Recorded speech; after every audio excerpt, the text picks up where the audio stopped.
Electrostatic में हम पढ़ रहे थे एप्लीकेशन ऑफ गॉस थ्योरम, और उसमें हमने 3 एप्लीकेशंस पढ़ ली थी। उनमें से पहली एप्लीकेशन जो थी वो थी इंटेंसिटी ऑफ इलेक्ट्रिक फील्ड। मतलब कि जितनी भी एप्लीकेशन है उनसे हम क्या फाइंड आउट करते हैं, इंटेंसिटी ऑफ इलेक्ट्रिक फील्ड। तो पहली एप्लीकेशन हमने फाइंड करा था intensity of electric field due to uniformly charge infinitely long wire की वजह से।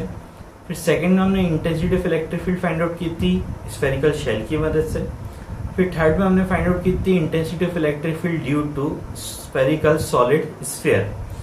अब नेक्स्ट हम पढ़ने वाले हैं वो है intensity of electric field due to infinitely long thin sheet. मतलब शीट की वजह से intensity of electric field find out करने वाले हैं। सबसे पहले डायग्राम समझिए आप इसका, कि मान लो कोई शीट है, ठीक है, जिसकी लेंथ विड्थ काफ़ी ज़्यादा है, इन्फाइनाइट हम मान सकते हैं, ठीक है। उसके ऊपर कुछ चार्ज है जिससे मान सकते हैं पॉजिटिव चार्ज उस शीट के ऊपर, ठीक है। पॉजिटिव चार्ज जो है वो यूनिफॉर्मली डिस्ट्रीब्यूटेड है, तो जो इसकी सरफेस चार्ज डेंसिटी आएगी वो भी यूनिफॉर्म आने वाली है।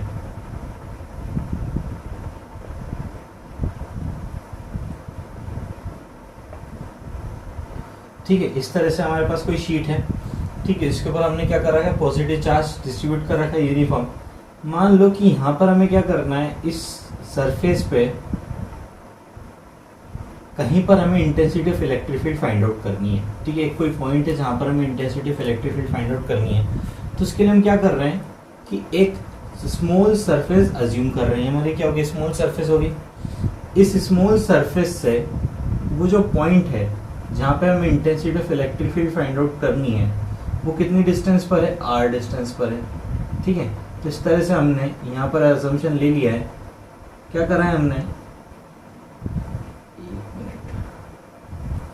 ठीक है, तो हमने ये करा है कि जो थिन इनफाइनाइट लॉन्ग शीट है जिसके ऊपर जो चार्ज डेंसिटी वो यूनिफॉर्म है वो कितनी है, सिग्मा, ठीक है।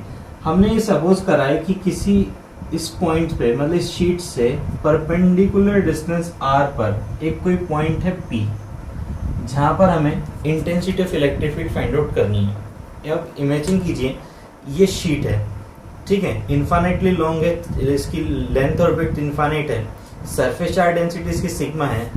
एक किसी पॉइंट्स पे r डिस्टेंस पर यहाँ पर कोई पॉइंट है P जहाँ पर हमें intensity of electric field find out करनी है इस शीट की वजह से। तो हमने क्या करा, ये जो पॉइंट है इसके आसपास एक छोटी सी सरफेस हमने अज्यूम कर ली है जिसका एरिया ds है। यहाँ पे इसका सरफेस एरिया क्या हो जाएगा, ds, और एरिया एक वेक्टर फॉर्म में होता है, तो यहाँ से जो एरिया वेक्टर होगा वो ds वेक्टर हो जाएगा, ठीक है, और इसका एरिया है ds, ठीक। अब आपको पता है कि अगर इन्फाइनाइटली लॉन्ग थिन शीट होगी तो इसके हर एक पॉइंट पे जो इंटेंसिटी ऑफ इलेक्ट्रिक फील्ड आने वाली है वो सरफेस के परपेंडिकुलर आने वाली है। वैसे ही हमें पता है किसी जो कंडक्टर होता है, कंडक्टर से हमने देखा इंटेंसिटी ऑफ इलेक्ट्रिक फील्ड हमेशा परपेंडिकुलरली होती है। अब इसकी लेंथ और विड्थ इनफाइनाइट है तो क्या होगा कि जो आसपास के वेक्टर्स हैं, मतलब जो अदर डायरेक्शन में जाने वाले वेक्टर्स हैं, सब एक दूसरे को कैंसिल आउट कर लेंगे, और इनफाइनाइट होने की वजह से हर पॉइंट पे इस पर intensity of electric field surface के परपेंडिकुलर होने वाली है। तो हम इसको दूसरे पेन से बनाते हैं, इंटेंसिटी ऑफ इलेक्ट्रिक फील्ड हम बनाने वाले हैं, और इस तरह से हमने intensity of electric field represent कर दी है। अब आपको दिख रहा होगा E इसी डायरेक्शन में है और ds भी इसी डायरेक्शन में, दोनों के बीच एंगल 0 डिग्री हो जाएगा, ठीक है। अब हम क्या कर रहे हैं कि इस शीट से बताइए फ्लक्स पॉजिटिव डायरेक्शन में जाएगा तो फ्लक्स नेगेटिव डायरेक्शन में जाएगा। मतलब क्या हुआ कि यहाँ पे जैसे कोई शीट रखी हुई है, ठीक है, हमने एक छोटा सा एलिमेंट ds यहाँ से कंसिडर करा है, इससे फ्लक्स इधर की डायरेक्शन जाएगा तो ये पॉजिटिव हो गई, तो बताइए फ्लक्स नेगेटिव डायरेक्शन में भी तो निकलेगा, ठीक है। तो हम क्या कर रहे हैं, बैक साइड में एक और एरिया कंसीडर कर रहे हैं बिल्कुल सेम, इसी का डुप्लीकेट हम यहाँ पर भी बना रहे हैं। यहाँ पे भी एक एरिया कंसीडर कर रहे हैं जिसका एरिया की वैल्यू ds है। ये सरफेस एरिया इसके इधर की तरफ जाएगा, जो कि अगेन इस शीट से r डिस्टेंस पे प्रेजेंट है। शीट से कितने डिस्टेंस पे, r डिस्टेंस पे प्रेजेंट है, ठीक है। तो इस तरीके से क्या हो चुका है, अब इसको पूरा इमेजिन करना जैसे शीट रखी हुई है, ठीक है। इस शीट से क्या करा हमने, इस पे एक स्मॉल एरिया ds कंसीडर करा, यहाँ से r डिस्टेंस पे एक हमने क्या करा, स्मॉल एरिया ds कंसीडर कर लिया, इससे अगेन r डिस्टेंस पे यहाँ पे भी अगेन ds एरिया कंसीडर कर लिया। अब क्या करा, इसके आसपास हमने एक सरफेस या एक एनवलप बना लिया। ये जो एनवलप बन रहा है वो सिलेंड्रिकल बन रहा है, ठीक है। अब इस सरफेस से फ्लक्स जो पास होगा वो केवल ये जो हमने ds एरिया कंसीडर करा ना यहीं से पास होगा। रीजन क्या है, देखिए इलेक्ट्रिक फ्लक्स जो पास हो रहा है वो सरफेस के परपेंडिकुलर हो रहा है। अब जो हमने कर्व्ड सरफेस बनाई है सिलेंडर की है, ये इलेक्ट्रिक फ्लक्स के पैरेलल है। देखिए इलेक्ट्रिक फ्लक्स इस डायरेक्शन में जा रहा है और ये जो कर्व्ड सरफेस है ये पैरेलली तो बनी है इस इलेक्ट्रिक फ्लक्स के। और जब भी कोई सरफेस किस इलेक्ट्रिक फ्लक्स के पैरेलल होती है तो वहां से कोई फ्लक्स पास नहीं होता, फ्लक्स की वैल्यू क्या हो जाती है 0। अगर इस कर्व्ड सरफेस से फ्लक्स की वैल्यू हो जाएगी 0 तो बताइए यहाँ से कोई इलेक्ट्रिक फील्ड लाइंस पास होने नहीं वाली है, मतलब यहाँ से कोई इलेक्ट्रिक इंटेंसिटी भी नहीं होगी। ठीक है, तो फ्लक्स की वैल्यू क्या हो जाएगी 0। तो फ्लक्स केवल इन्हीं दो सरफेस से पास होने वाला है। कौन कौन सी दो सरफेस है, ये जो हमने पैरेलल बनाई है किसके, इस शीट के, उन सरफेसेस से पास होने वाला है। ठीक है, इन्हीं दो सरफेस से फ्लक्स की वैल्यू आई है हमारे लिए। ठीक, अब according to the definition of electric flux phi is equal to क्या होता है, integration of E D S होता है। ई डी एस होता है या नहीं होता। ठीक है, अब हमारे पास टोटल सरफेस ही कितनी है, डी एस है, तो हम इसको इंटीग्रेट करने की क्या जरूरत। देखिए इंटीग्रेट कब करा जाता था, जब हमने बहुत बड़ी सरफेस का एक स्मॉल एरिया कंसिडर किया हुआ था। अब हमें फ्लक्स ही केवल इसकी वजह से निकालना है, तो यही टोटल एरिया डी एस हो जाएगा। दोनों के बीच में क्या आ जाता था, डॉट प्रोडक्ट आता था, तो ई डॉट डी एस आता है कि नहीं आता है। हमने इंटीग्रेशन का साइन क्यों नहीं लगाया, क्योंकि हमें केवल इसी एरिया की वजह से फ्लक्स फाइंड आउट करना है, इसलिए बार बार इंटीग्रेशन करने की जरूरत नहीं है। तो फाई इज इक्वल टू हो जाएगा ई डी एस कॉस थीटा। अब देखिए कॉस थीटा की वैल्यू कितनी है, 0 डिग्री है। रीजन क्या है, देखिए फ्लक्स यहाँ से मतलब एरिया वेक्टर जो है इस डायरेक्शन में, इलेक्ट्रिक फील्ड इंटेंसिटी भी इसी डायरेक्शन में, तो फाई इज इक्वल टू हो जाएगा ई D S cos 0 degree. Cos 0 की वैल्यू 1 होती है, तो फाई इज इक्वल टू हो जाएगा ई डी एस। ठीक है, अब एक बार बताइए फ्लक्स कहाँ कहाँ से पास हो रहा है, ये वाली सरफेस से और इस सरफेस से, दोनों से पास हो रहे हैं। लेकिन हमने केवल जो फ्लक्स फाइंड आउट करा है इसी सरफेस से फाइंड आउट करा है क्या। अब देखिए आइडेंटिकल कंडीशन होने की वजह से, जैसे कि डिस्टेंस जो है, एरिया जो है, इलेक्ट्रिक फील्ड इंटेंसिटी यूनिफॉर्म है, सब कुछ आइडेंटिकल कंडीशन है, तो इस वजह से क्या होगा, जो फ्लक्स यहाँ वाली सरफेस से पास होने वाला है वही फ्लक्स इस सरफेस से भी पास होगा। तो टोटल फ्लक्स फाइंड आउट करने के लिए हम सभी कंडीशंस को क्या कर देंगे 2 टाइम्स, क्योंकि एक बार बताइए इधर से फ्लक्स फाइंड आउट करे, इधर से फ्लक्स फाइंड आउट करे, दोनों को ऐड करा दे, बात तो वही पड़ने वाली, इसलिए हमने क्या कर दिया यहाँ पर 2 टाइम्स कर दिया है। तो फाई इज इक्वल टू क्या हो चुका है, 2EDS हो चुका है। ठीक है, एक क्वेश्चन नंबर क्या है यहाँ पे हमारी फर्स्ट है। अब हमने देखा इस गॉस थ्योरम की एप्लीकेशन है, तो गॉस थ्योरम को हम इस्तेमाल करते हैं। According to Gauss theorem phi is equal to क्या होता है, Q बाय एप्सिलॉन नॉट होता है। Q क्या है यहाँ पर समझना, Q है ये जो हमने सिलेंड्रिकल सरफेस अज्यूम की है उसकी वजह से यहाँ पर जो चार्ज प्रेजेंट है वो, तो मतलब इस सर्कल के अंदर जो चार्ज प्रेजेंट है वो क्या है यहाँ पर Q है। समझ में आ गया आप लोगों को। ये कौन सी इक्वेशन होगी, सेकंड। फर्स्ट और सेकंड को हम इक्वल पुट कर देते हैं, क्या हो जाएगा 2EDS is equal to Q by epsilon naught. E की वैल्यू में फाइंड आउट करनी तो 2DS को हम डिनोमिनेटर में भेज देंगे, तो Q बाय DS और 2 एप्सिलॉन नॉट। अब बताइए चार्ज अपॉन एरिया, मैंने आपको शुरुआत में जब ये पढ़ा रहा था एप्लीकेशन ऑफ गॉस थ्योरम, शुरुआत में आपको बताया था लीनियर चार्ज डेंसिटी लैम्डा।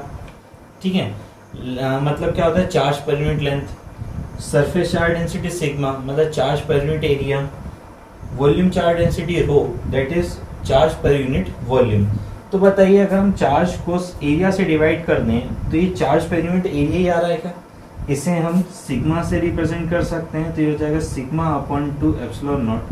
तो ये हमने फाइंड आउट कर लिए intensity of electric field due to infinitely long uniformly charge sheet की वजह से, मतलब कि ये जो लेंथ है इसकी लेंथ विड्थ इनफाइनाइट है, इस पे सरफेस चार्ज डेंसिटी सिग्मा है, तो इसकी वजह से किसी डिस्टेंस पे अगर हमें फाइंड आउट करनी इंटेंसिटी ऑफ इलेक्ट्रिक फील्ड वो आने वाली है सिग्मा अपॉन 2 एप्सिलॉन नॉट। ठीक है, समझ में आ गया आप लोगों को। ओके, अब इसके बाद हमें देखना है कि अगर मान लो शीट जो है हमारी वो थिक हो, मतलब कि अगर शीट की थिकनेस थोड़ी सी ज़्यादा हो, चलो इसी में थोड़ा डायग्राम यहाँ पर बना देते हैं। जैसे मान लो हमारे पास कोई शीट है, उसकी थिकनेस हो कुछ इस तरीके से, इसकी कुछ थिकनेस है, बनाते हैं इसको। ठीक है, और ये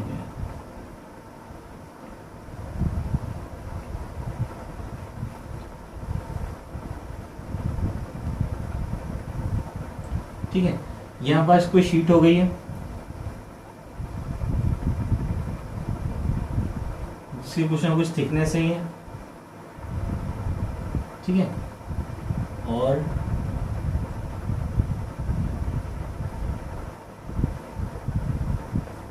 ठीक है इस तरीके से ये कोई शीट है। यहाँ पर पूरे पर शीट पे पॉजिटिव चार्ज डिस्ट्रीब्यूटेड है, यूनिफॉर्मली डिस्ट्रीब्यूटेड है और दोनों सरफेस पे डिस्ट्रीब्यूटेड है। देखिए थिक शीट होने की वजह से क्या है, एक तो इसकी फ्रंट वाली सरफेस हो जाएगी और एक बैक वाली सरफेस हो जाएगी। तो इस तरह से जो चार्ज डिस्ट्रीब्यूटेड है वो पूरी सरफेस पे यूनिफॉर्मली डिस्ट्रीब्यूटेड है। तो जो फ्रंट वाली सरफेस है इसकी जो सरफेस चार्ज डेंसिटी है वो सिग्मा है, और जो बैक साइड है उसकी भी सरफेस चार्ज डेंसिटी क्या है, सिग्मा है। रीजन इसका क्या है, क्योंकि बताइए जो भी चार्ज डिस्ट्रीब्यूट होगा वो यूनिफॉर्मली डिस्ट्रीब्यूटेड होगा, तो आगे भी जितना होने वाला है उतना ही पीछे होने वाला है। ठीक है, इस तरह से इसकी आगे वाले सरफेस की सरफेस चार्ज डेंसिटी हो जाएगी सिग्मा और पीछे वाले सरफेस की भी हो जाएगी सिग्मा।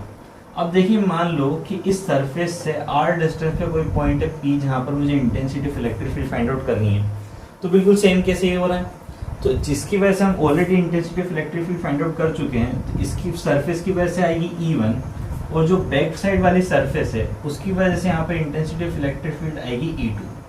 ठीक है, अब बताइए थिकनेस बहुत ही कम है, तो ये जो थिकनेस है वो मैटर नहीं कर रही है, हमें तो सिर्फ intensity of electric field find out करनी है। तो E1 इज इक्वल टू क्या होता है, सिग्मा अपॉन 2 एप्सिलॉन नॉट। अभी हमने देखा पूरा डेरिवेशन ही वही करा हुआ है, किसी सरफेस की वजह से जिसकी लेंथ और विड्थ इनफाइनाइट हो, जिस पे यूनिफॉर्मली चार्ज डेंसिटी हो, उसकी वजह से इंटेंसिटी ऑफ इलेक्ट्रिक फील्ड किसी डिस्टेंस पर कितनी होती है, E1 is equal to sigma upon 2 epsilon naught, और E2 भी क्या होगी, that is sigma upon 2 epsilon naught. अब देखिए लेंथ कितनी भी ज्यादा हो, यहाँ पे आप पूरे फॉर्मूले में देख रहे हो कहीं पे भी लेंथ का कोई फैक्टर आ ही नहीं रहा है, मतलब डिस्टेंस का कोई फैक्टर नहीं आ रहा। चाहे आप r की वैल्यू कम करो चाहे ज्यादा करो, आप कहीं पर भी intensity of electric field find out करोगे वो कितनी आने वाली, सिग्मा अपॉन 2 एप्सिलॉन नॉट। ठीक है, तो इस बैक साइड वाली सरफेस की वजह से भी P पॉइंट पे जो इंटेंसिटी ऑफ इलेक्ट्रिक फील्ड आएगी वो भी इतनी आएगी, सिग्मा अपॉन 2 एप्सिलॉन नॉट। हमें total intensity of electric field find out करनी है, तो हम क्या कर देंगे, दोनों को ऐड करा देंगे, that is sigma upon 2 epsilon naught plus sigma upon 2 epsilon naught. दोनों को ऐड कराएंगे तो हो जाएगा sigma plus sigma upon 2 epsilon naught, that is equal to 2 sigma upon 2 epsilon naught. 2 से 2 कैंसिल तो सिग्मा अपॉन एप्सिलॉन नॉट। ठीक है, तो इंटेंसिटी ऑफ इलेक्ट्रिक फील्ड की वैल्यू आ चुकी है सिग्मा अपॉन एप्सिलॉन नॉट। ये किसकी वजह से आई है, थिक की वजह से, तो ये किसकी वजह से आई है, थिन शीट की वजह से। तो थिन शीट की वजह से क्या होगी, सिग्मा अपॉन 2 एप्सिलॉन नॉट, और थिक शीट की वजह से आ जाएगी सिग्मा अपॉन एप्सिलॉन नॉट। मतलब कि थिक शीट की वजह से जो इंटेंसिटी ऑफ इलेक्ट्रिक फील्ड है वो जस्ट डबल है किसकी वजह से, थिन शीट की वजह से। ठीक है, इतना अगर समझ में आ गया हो तो हमें एक लास्ट एप्लीकेशन और देखनी है, मतलब इसी का ही एक्सटेंडेड है, इसी को हम आगे देख रहे हैं कि अगर हमारे पास एक से ज्यादा शीट हो तब इंटेंसिटी ऑफ इलेक्ट्रिक फील्ड क्या होगी वो निकालना सीखेंगे।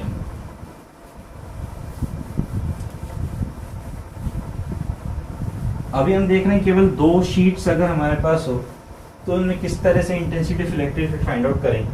आप 2, 3, 4 जितनी चाहो उतनी शीट्स का यूज कर सकते हो। जैसे हमारे पास एक शीट ये है,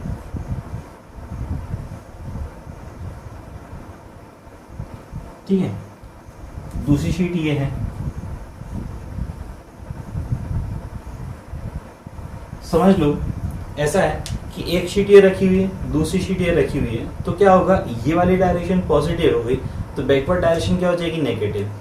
पॉजिटिव डायरेक्शन में intensity of electric field positive होगी तो बैकवर्ड डायरेक्शन में मतलब नेगेटिव डायरेक्शन में इंटेंसिटी ऑफ इलेक्ट्रिक फील्ड भी नेगेटिव हो जाएगी। ठीक है, तो ये अगर इसकी पॉजिटिव डायरेक्शन है, इस पे जो सरफेस चार्ज डेंसिटी है वो है अच्छा, ये फर्स्ट सरफेस हो गई, ये सेकंड सरफेस हो गई। ठीक है, फर्स्ट सरफेस पे जो सरफेस चार्ज डेंसिटी है, मतलब कि इस पे जो इंटेंसिटी ऑफ चार्ज की डेंसिटी है वो कितनी, सिग्मा 1, इस पे कितनी हो जाएगी, सिग्मा 2। मान सकते हैं दोनों सेम भी हो सकता है, दोनों डिफरेंट भी हो सकता है, तो हम केस लेके चल रहे हैं कि दोनों क्या होगा, डिफरेंट होगा। तो इसकी सरफेस चार्ज डेंसिटी हो जाएगी सिग्मा 1 और इसकी हो जाएगी सिग्मा 2। ठीक है, ये पॉजिटिव डायरेक्शन, तो इधर intensity of electric field find out करनी है, तो इधर इंटेंसिटी ऑफ इलेक्ट्रिक फील्ड हो जाएगी पॉजिटिव। ठीक है, और बैकवर्ड डायरेक्शन में आएंगे तो हो जाएगी नेगेटिव। ठीक, ये E2 हो जाएगी, इधर देखेंगे इधर जाएंगे तो E1 हो जाएगा पॉजिटिव, और बैकवर्ड डायरेक्शन में आएंगे तो E1 की वैल्यू हो जाएगी नेगेटिव। इतनी बात समझ में आ गई। अब देखिए हमारे पास ये फर्स्ट है और ये सेकंड शीट है, ठीक है। तो इसमें हम तीन अलग अलग पोजीशन हो सकती हैं। कैसे तीन अलग अलग पोजीशन होंगी? जैसे दो शीट हमारे पास ये रखी हुई है, इमेजिन करना है दो शीटें रखी हुई हैं, ये डायरेक्शन पॉजिटिव है, तो हम क्या करें, जो फर्स्ट वाली शीट है उसके लेफ्ट में देख रहे हैं, तो ऑब्वियसली बात है सेकंड शीट के भी लेफ्ट में ही जाना है। तो जब हम लेफ्ट में जाते हैं तो इलेक्ट्रिक फील्ड इंटेंसिटी हो जाएगी नेगेटिव। तो फर्स्ट शीट के लेफ्ट में अगर हम देखेंगे तो दोनों की वजह से, मतलब फर्स्ट और सेकंड शीट दोनों की वजह से इंटेंसिटी ऑफ इलेक्ट्रिक फील्ड क्या आने वाली है, नेगेटिव, ठीक है। तो फर्स्ट पोजीशन में इंटेंसिटी ऑफ इलेक्ट्रिक फील्ड मतलब E1 is equal to E first position पे, ये वाली हमारी फर्स्ट पोजीशन है, दोनों के बीच में हमारी सेकंड पोजीशन है और दोनों के राइट में हमारी थर्ड पोजीशन है। तो ये फर्स्ट वाली पोजीशन क्या है, दोनों शीट के लेफ्ट में। तो ई फर्स्ट इज इक्वल टू क्या हो जाएगा, माइनस E1 माइनस E2, ठीक है। लेफ्ट साइड में देखा ना हमने, लेफ्ट साइड में क्या होगा, नेगेटिव। तो क्या हो जाएगा, माइनस E1 की value minus sigma upon 2 epsilon not, क्योंकि थिन शीट है, ठीक होती है तो हम केवल सिग्मा अपॉन एप्सिलॉन नॉट लेते हैं। सिग्मा 1 अपॉन एप्सिलॉन नॉट, ये भी हो जाएगा minus sigma 2 upon 2 epsilon not. यहाँ से हम क्या कर सकते हैं, माइनस 1 अपॉन 2 एप्सिलॉन नॉट को कॉमन ले सकते हैं, तो इधर बचेगा सिग्मा 1 प्लस सिग्मा 2, ठीक है। ये समझ में आ गया आपको। अब सेकंड केस देखते हैं, जब दोनों शीट के बीच में देखेंगे, दोनों शीट के जब बीच में निकालते तो E2 मतलब कि दोनों शीट के बीच में हमें फाइंड आउट करना है इंटेंसिटी ऑफ इलेक्ट्रिक फील्ड। अब देखिए जब दोनों शीट के बीच में है तो फर्स्ट वाली शीट के तो राइट में है और सेकंड वाली शीट के लेफ्ट में है, तो फर्स्ट वाली की वजह से जो इंटेंसिटी ऑफ इलेक्ट्रिक फील्ड होगी पॉजिटिव होगी, तो E1 जो होने वाला है पॉजिटिव होगा और E2 होगा वो नेगेटिव, क्योंकि सेकंड शीट के अभी हम लेफ्ट में ही हैं, ठीक है। तो E1 की वैल्यू क्या होगी, सिग्मा 1 अपॉन 2 एप्सिलॉन नॉट, ये हो जाएगा minus sigma 2 upon 2 epsilon naught. अब हम क्या कॉमन करेंगे, 1 अपॉन 2 एप्सिलॉन नॉट को कॉमन लेंगे, ये होगा सिग्मा 1 माइनस सिग्मा 2। ये समझ में आ गया आपको। थर्ड केस देखते हैं। थर्ड केस में क्या होगा, दोनों शीट के हमें राइट हैंड साइड जाना है, RHS में जाना है, तो ये क्या हो जाएगा, पॉजिटिव डायरेक्शन होगी दोनों शीटों के लिए। तो E3 हम फाइंड आउट कर रहे हैं, E3 के लिए क्या होगा, E1 पॉजिटिव है और साथ में E2 भी अब क्या हो जाएगा, पॉजिटिव, क्योंकि जब भी हम राइट में जा रहे हैं तो पॉजिटिव ले रहे हैं और लेफ्ट में जा रहे हैं तो नेगेटिव। और जो थर्ड वाली पोजीशन है तो दोनों शीट के भी राइट में है, इसलिए पॉजिटिव हो जाएगी intensity of electric field, that is equal to sigma 1 upon 2 epsilon naught plus sigma 2 upon 2 epsilon naught. ये हो जाएगा 1 अपॉन 2 एप्सिलॉन नॉट को कॉमन लेंगे तो ये होगा सिग्मा 1 प्लस सिग्मा 2, ठीक है। समझ में आ गया आपको तीनों केस में। आप चाहे तो 4 शीट 5 शीट जितनी शीट लेना चाहो उतनी ले सकते हो। एक और बात, डिस्टेंस मैटर नहीं कर रही है यहाँ पे, क्योंकि हमने फॉर्मूले में देखा कहीं ना कहीं डिस्टेंस ही नहीं आ रही थी, आप कितनी डिस्टेंस में निकालो इंटेंसिटी ऑफ इलेक्ट्रिक फील्ड यही आने वाली है। रीजन क्या है, जिस शीट की लेंथ और विड्थ है वो इनफाइनाइट है इसलिए, ठीक है। अगर फाइनाइट होगी तो कुछ ना कुछ इफेक्ट पड़ेगा डिस्टेंस का। यहाँ पर होती है हमारी एप्लीकेशन ऑफ गॉस थ्योरम खत्म। इसके बाद हम करेंगे IIT JEE के अंदर आए हुए प्रीवियस ईयर के क्वेश्चंस को सॉल्व।